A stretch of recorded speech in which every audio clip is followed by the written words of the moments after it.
conditions qui lui permettent le soir de pouvoir rentrer chez lui et d'être fier de ce qu'il a exécuté.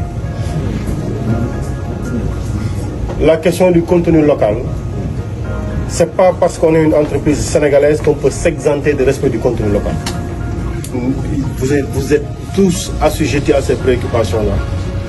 La question de la préservation de l'environnement, nous sommes tous assujettis à ces obligations-là, on devra les respecter. J'aurais bien aimé, au regard des informations entendues, dire que Soret Mine est une entreprise modèle.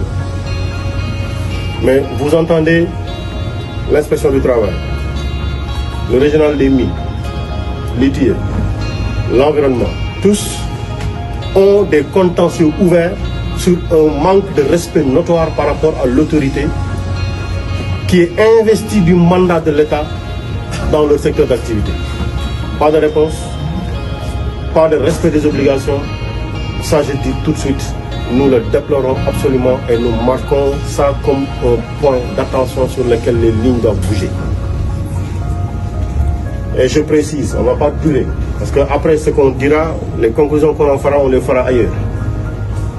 Mais prenez les dispositions utiles pour être en conformité avec les prescriptions de la loi sur toute la chaîne de vos obligations environnementales, en droit social, sur le contenu local et sur le respect des obligations auxquelles vous êtes assujettis, sur la transmission des informations utiles.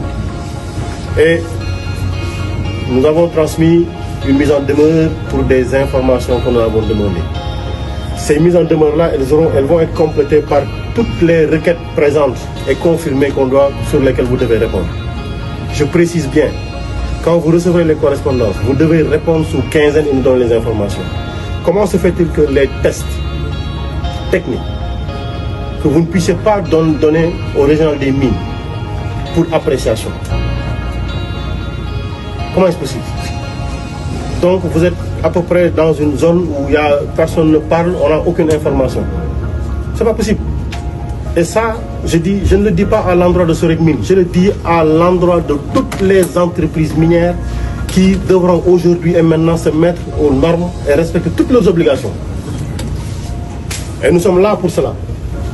Je précise bien, le ministre de la Santé, le ministre du Travail, le ministre de l'Éducation, le ministre des Forces armées, le ministre du Travail, le ministre de l'Environnement, tous sont intéressés à ce qui est en train de se faire. Et nous ferons un suivi collectif de toutes les obligations, mais de toutes les entreprises minières. Pour le moment, on va s'arrêter à ça. On va s'arrêter à ça, mais sachez-le, vous avez un rappel à l'ordre. Vous avez un rappel à l'ordre.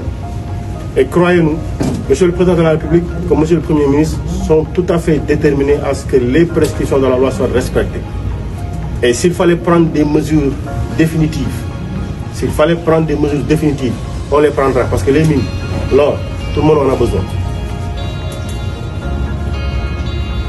Je pense que on peut, pour le moment, nous en arrêter à ça. Et après, de manière très administrative, faire le suivi du reste et voir quelle rectification ils sont faits. Beaucoup, Monsieur le Ministre.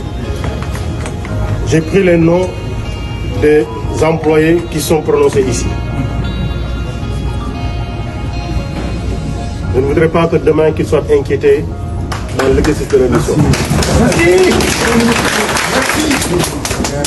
Nous en faisons un point d'attention. Nous en faisons un point d'attention. Et d'ailleurs, jusqu'à la présence des délégués, Monsieur le ministre, il faudra continuer à leur parler à eux-mêmes pour qu'ils continuent d'être nos interlocuteurs ici.